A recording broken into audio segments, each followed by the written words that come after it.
एक बार एक व्यक्ति गौतम बुद्ध के पास आता है और उनसे कहता है कि हे प्रभु, मुझे नहीं पता कि मैं बुद्धिमान हूँ या फिर नहीं हूँ, लेकिन मैं यह जानना चाहता हूँ कि आखिर एक बुद्धिमान व्यक्ति कौन होता है और उसके अंदर ऐसी कौन सी गुण होती है जिसके कारण बुद्धिमान कहा जाता है। यह बात सुनकर गौतम बुद्ध थोड़ा सा मुस्कुराए और बोले कि अगर आपको यह जानना है कि एक बुद्धिमान व्यक्ति किसे कहा जाता है और उस व्यक्ति के भीतर ऐसी कौन सी गुण होती है जिससे उसे बुद्धिमान कहा जाता है, तो इसे समझने के लिए पहले आपको एक कहानी सुनाता हूँ। आप इस कहानी को ध्यान से सुनिएगा। बहुत समय पहले की बात है। एक नगर का राजा अपने मंत्री से कहता है, मंत्री जी, क्या आपको लगता है कि मैं इस राज्य का बुद्धिमान व्यक्ति हूँ? तब वह मंत्री कहता है, महाराज, आप इस राज्य का राजा हैं, आप ही इस राज्य का सभी भार संभाले हुए हैं, तो भला आपके अलावा और कौन बुद्धिमान हो सकता है? यह सुनकर वह राजा कहता है, मंत्री जी, यह सभी राजपाट मुझे विरासत में मिली हुई है, लेकिन मेरी बुद्धि मुझे विरासत में नहीं मिली है, इसलिए मैं यह जानना चाहता हूँ कि क्या मैं सचमुच बुद्धिमान हूँ या फिर नहीं।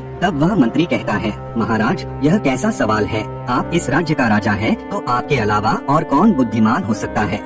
यह सुनकर वह राजा क्रोधित हो जाता है और कहता है, मैं जो पूछ रहा हूँ उसका जवाब दीजिए, अन्यथा आपको मैं दंड भी दे सकता हूँ। यह सुनकर वह मंत्री थोड़ा डर जाता है और कहता है, महाराज, यदि मैं सचमुच कहूँ तो आप इस राज्य का सबसे बुद्धिमान व्यक्ति नहीं हैं। तब वह राजा कहता है, तो फिर तुम बताओ कि एक बुद्धिमान व्यक्ति कौन होता है और उसके भीतर ऐसी कौन सी गुण होती है जिससे उसे बुद्धिमान कहा जाता है, और बुद्धिमान व्यक्ति को हम कैसे पहचान सकते हैं? इस पर मंत्री दोनों हाथ जोड़कर बड़ी विनम्रता से कहता है, हे राजन, मैं एक बुद्धिमान व्यक्ति तो नहीं हूँ, इसलिए मैं आपको यह कैसे बता सकता हूँ कि बुद्धिमान व्यक्ति कौन होता है और उसके भीतर कौन सी गुण होती है, इसलिए मैं इसका जवाब नहीं दे सकता। लेकिन हाँ, अगर हम चाहे तो हम एक बुद्धिमान व्यक्ति को अपने पास बुलाकर उससे पूछ सकते हैं कि आखिर एक बुद्धिमान व्यक्ति किसे कहा जाता है और उसके भीतर क्या विशेषताएं होती है। तब वह राजा कहता है, ठीक है, आप कल राज्य में ढिंढोरा पिटवा दीजिए और सभी से कह दीजिए कि जो भी बुद्धिमान व्यक्ति है उसे राजा साहब ने बुलाया है।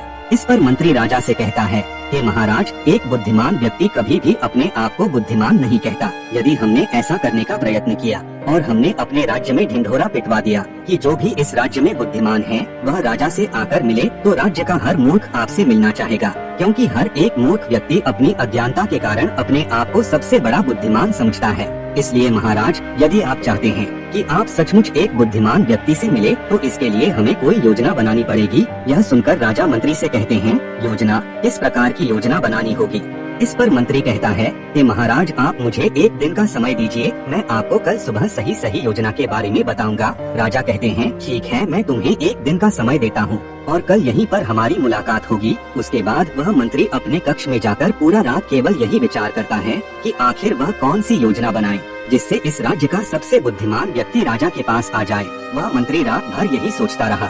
फिर सुबह होते ही मंत्री राज दरबार में जा पहुंचा। वहां पर राजा ने मंत्री से कहा, मंत्री जी, आपने कल एक दिन का समय मांगा था कि मैं एक योजना बना लूंगा जिससे हम बुद्धिमान व्यक्ति को पकड़ सकते हैं, तो बताइए कि वह कौन सी योजना है। यह सुनकर मंत्री कहता है कि राजा साहब, मैंने एक योजना बनाई है कि कल हम पूरे नगर में ढिंढोरा पिटवा देते हैं कि जो भी व्यक्ति हमारे राजा को कोई ऐसी बात बताएगा जो राजा उस बात को पहले से नहीं जानते हैं, तो हमारे राजा उसे 1000 सोने का सिक्के देंगे।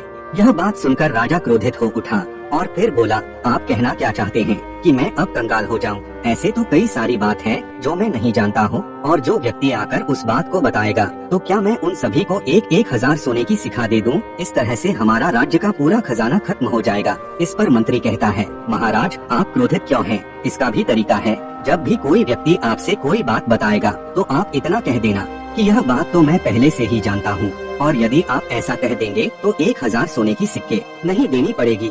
इस प्रकार से आपके सामने कोई भी आवाज नहीं उठा पाएगा। लेकिन जब वह बुद्धिमान व्यक्ति आएगा तो हमारे पास कोई अवसर ही नहीं होगा, हमारे पास कोई और रास्ता ही नहीं होगा कि हमें उसे 1000 सोने की मुद्रा देने ही पड़ेगे। और जब वह व्यक्ति हमारे सामने आएगा तो हमें यह भी पता चल जाएगा कि वही इस राज्य का सबसे बुद्धिमान व्यक्ति है, और फिर हमसे पकड़ लेंगे। राजा मंत्री की बात अच्छी तरह से समझ चुका था। राजा ने मंत्री को आदेश दिया कि जाओ और पूरे राज्य में ढिंढोरा पिटवा दो कि जो भी हमें कोई नई बात बताएगा हम उसे 1000 सोने के सिक्के देंगे।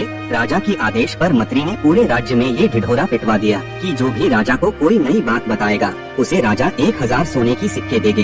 यह बात सुनने के बाद नगर का हर एक व्यक्ति राज दरबार में आने लगा और वह राजा को कोई नई बात बताने का प्रयास करता, लेकिन जब भी राजा किसी की बात सुनता हर एक व्यक्ति को केवल यही कहता था। ये बात तो मैंने पहले से ही सुन रखी है। और फिर देखते ही देखते ये बात दूसरे राज्यों में भी फैल गई और वहाँ से भी लोग आने लगे। हर कोई राजा को नई बात बताने का प्रयास करता, लेकिन राजा अपनी ही बात पर अड़ा था।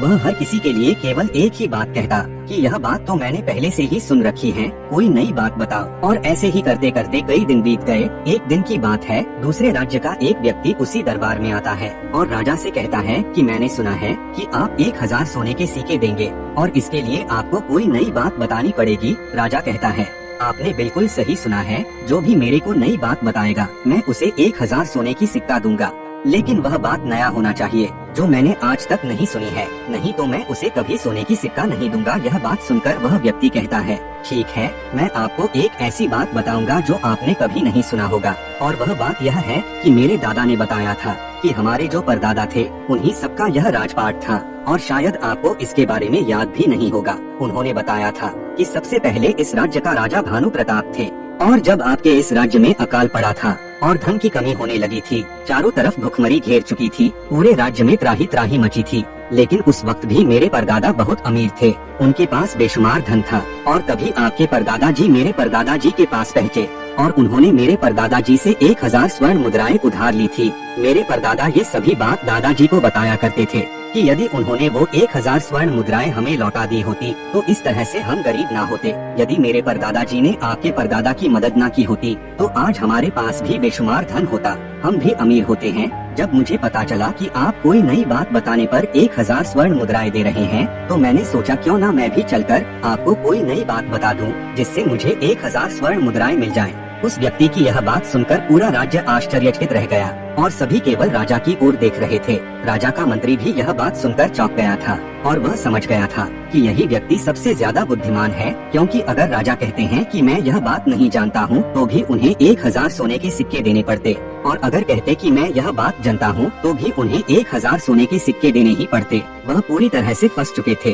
फिर भरी दरबार में उस आदमी को राजा ने 1000 सोने के सिक्के दी और वह व्यक्ति सोने के सिक्के लेकर खुशी खुशी चला गया। तब गौतम बुद्ध उस व्यक्ति से कहते हैं, आज मैं तुमको कुछ ऐसी बातें बताने जा रहा हूँ जो तुम्हें एक बुद्धिमान व्यक्ति का पता लगाने में तुम्हारी बहुत मदद करेगा। सबसे पहला काम जो एक बुद्धिमान व्यक्ति करता है वह अपने समय का सदा सदुपयोग करता है। एक बुद्धिमान व्यक्ति अपने कामों को अपने समय के अनुसार ही करता है, और वो अपने बेवजह के समय, अपने खाली समय, अपने फालतू के समय को भी उपयोग में ले लेता है, और इसके लिए वो सबसे महत्वपूर्ण कामों को सबसे पहले करता है।